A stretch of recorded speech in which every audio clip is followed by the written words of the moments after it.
Quelles sont les tendances en matière de contentieux? On fait le point tout de suite avec mon invité, Éléonore Anzo, associée chez Linkletters. Éléonore, bonjour. Bonjour Arnaud. On va parler ensemble des grandes tendances en matière de contentieux. Pour commencer, on va s'intéresser au recours collectif. On sait qu'il y a eu la réforme de l'action de groupe. Alors, quelles sont les grandes tendances en matière de recours collectif en 2026? Alors, les recours collectifs, c'est clairement une tendance de fond qu'on observe partout en Europe. Et ce qui est intéressant avec ce qui est en train de se passer sur les recours collectifs à travers l'Europe, c'est que là, vous aviez depuis historiquement des juridictions très actives en Europe, plus que d'autres, qui étaient le Portugal, les Pays-Bas, et qui le sont toujours. Mais ce qu'on voit de nouveau, c'est des juridictions qui étaient plus en retrait, dans lesquelles on voit une activité de recours collectif s'intensifier.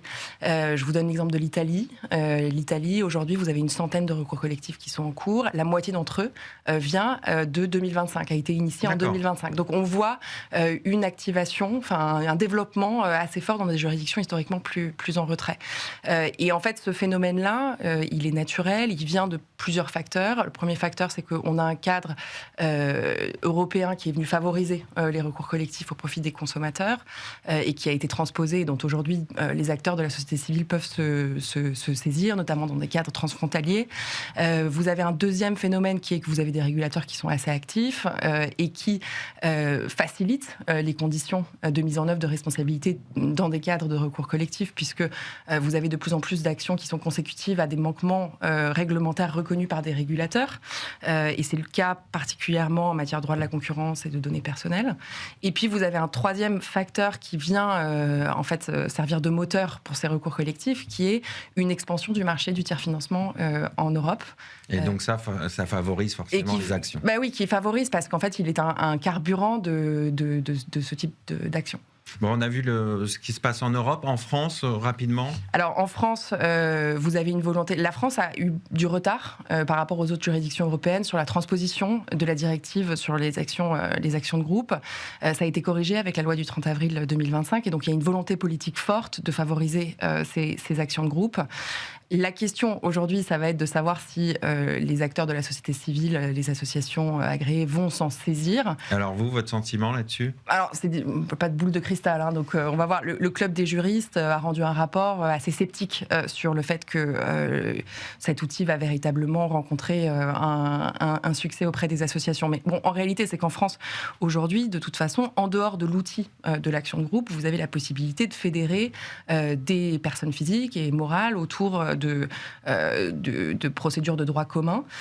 Et on voit de plus en plus des procédures qui regroupent, que ce soit d'ailleurs des procédures pénales ou des procédures civiles, qui regroupent de plus en plus de demandeurs, avec des masses agrégées de demandeurs de plus en plus fortes. Vous avez eu un dossier là au pénal avec 8000 parties civiles qui se sont constituées. Donc vous avez des masses de demandeurs importantes devant les tribunaux. Un des phénomènes qui peut venir accélérer ça en France, c'est la pénétration sur le marché français des tiers financeurs également.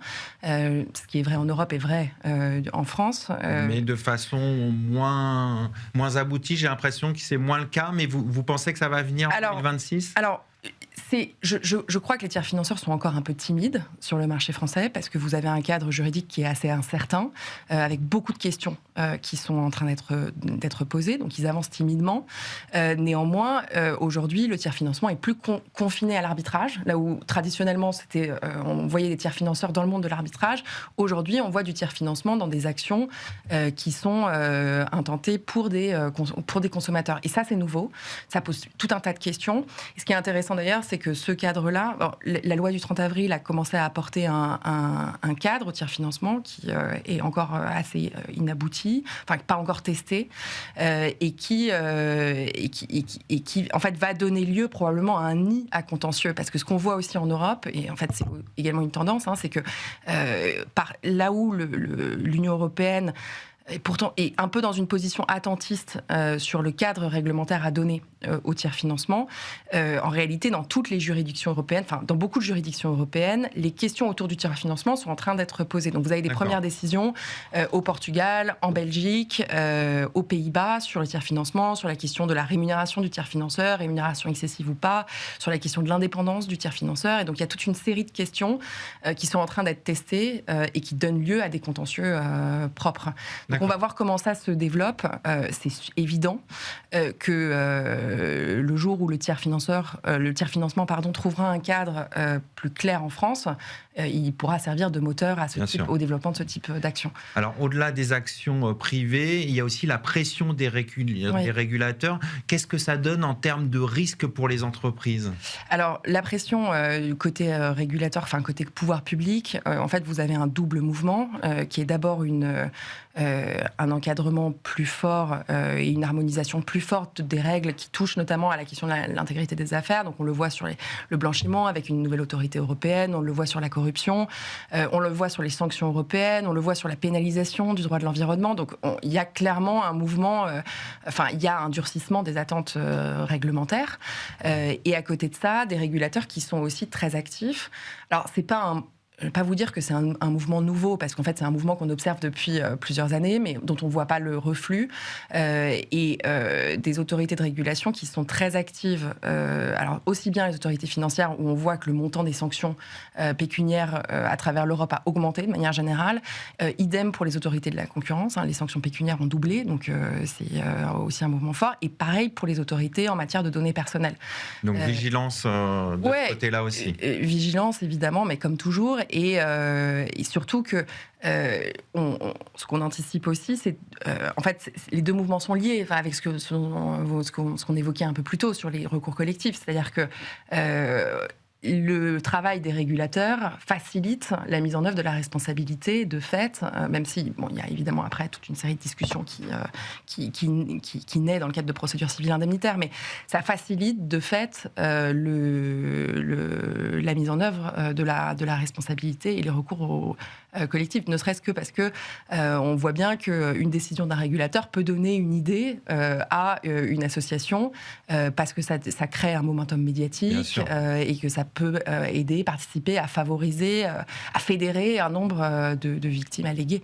Alors, un autre risque qui est particulièrement prégnant, c'est le risque climatique. Et c'est un risque de contentieux pour les entreprises. Qu'est-ce que vous voyez pour 2026 sur ce thème ? Alors, ce qui est intéressant, je trouve, c'est qu'on a beaucoup parlé d'ESG. Vous en avez entendu parler tout le temps au cours des dernières années. Et en fait, on voit qu'il y a un peu un mouvement d'aller-retour sur le sujet, parce que tout le monde en parlait. En fait, finalement, le législateur, c'est un peu en train de retomber d'une certaine manière.